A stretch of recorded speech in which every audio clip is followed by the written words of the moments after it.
Hello students. In the previous lecture we have discussed about the Hershey and Chase experiment.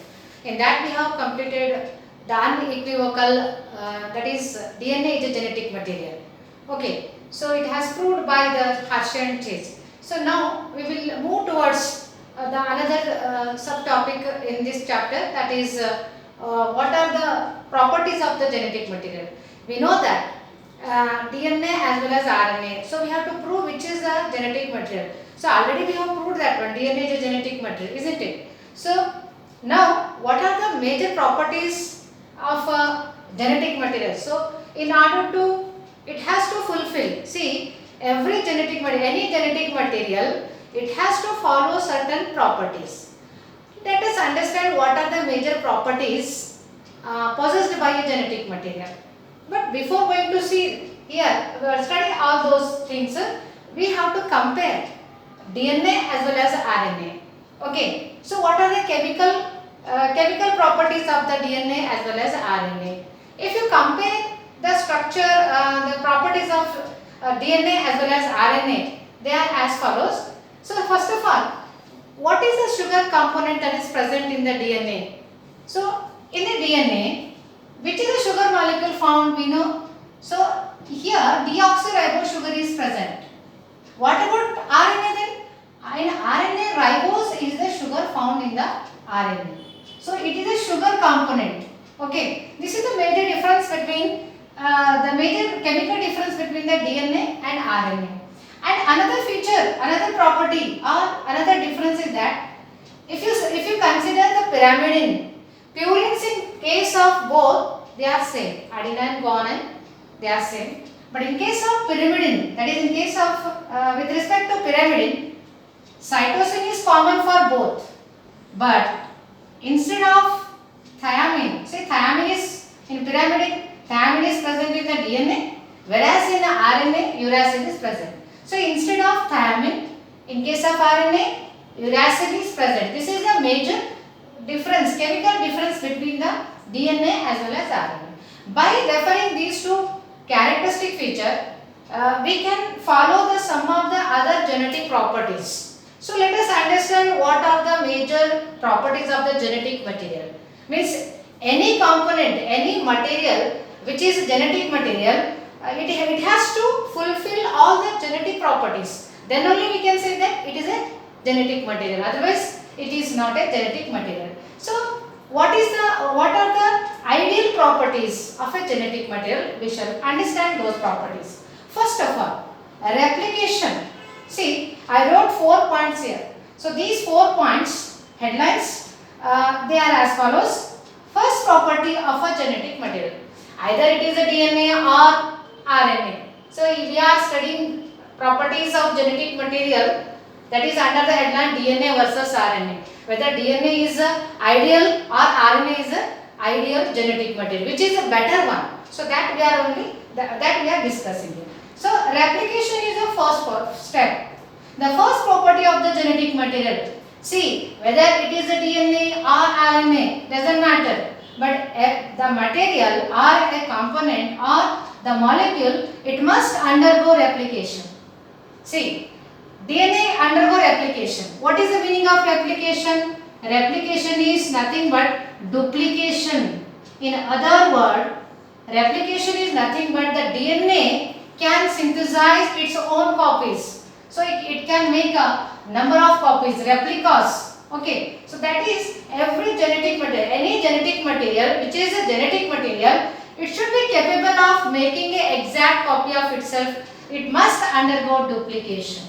Okay. So it is the first property of a ideal property of a genetic material. Okay. So DNA undergo replication. Okay. Similarly, second property. What is the second property? Stability. As we know already, under the Griffith experiment we have understood, with genetic material, that is DNA is a genetic material, we have proved that one. So under transforming principle, it has become very clear that DNA is more stable. Why it is more stable? See, even after heat killing the bacteria its DNA has not killed. Bacteria, DNA is not killed totally, it has not destroyed. That proved that DNA has not destroyed. So DNA is the genetic material that we have seen. So transforming principle says that DNA has not destroyed totally. So hence throughout its life, throughout our life cycle, DNA, its structure is not going to change. Whether we are children, whether we are adult or we are getting old, every step of our life cycle, the DNA structure is not going to change. It is going to remain stable. Okay. So that should be the property of a genetic material. So that we have seen under transforming principle, isn't it? Okay. Stability means structurally and chemically, DNA is more stable. If you compare RNA with DNA, which is more stable? Here, DNA is more stable genetic material. Why? Because we have proved under transforming principle. Even after heat killing, bacteria has died, but DNA is not died. So from that principle only, it is very clear that DNA is highly stable. Okay, so it is very stable. What about RNA then? RNA is not stable. It is not at all stable. Why? It is not stable because the reason is that you can see that your ribose sugar. This is the structure of the ribose sugar.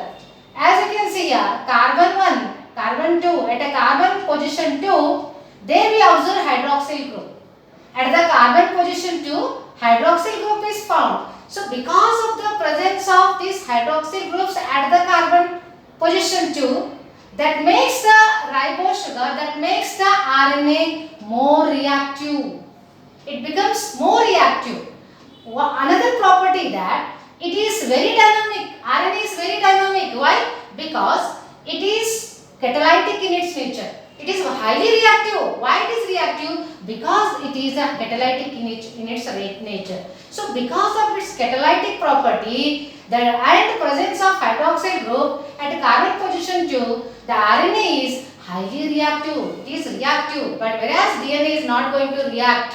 Okay, so it is very reactive and labile and degradable. So because of this reason only, it becomes degradable. So it can react with molecules, other molecule, and it is going to degrade. Hence, it is more reactive. Whereas in case of DNA, it is not going to destroy, it is not going to become reactive, but structurally, it is very stable. Structurally as well as chemically also. Structurally unstable, structurally stable this one is. Okay. Chemically, it is going to change. Chemically also it is very stable. So what is another property of a chemical property of a DNA, let us see.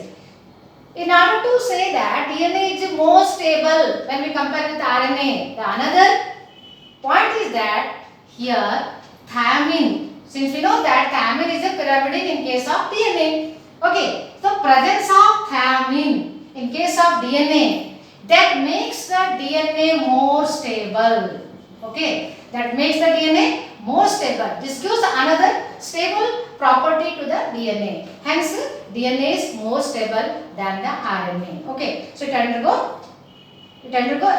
undergo any reaction.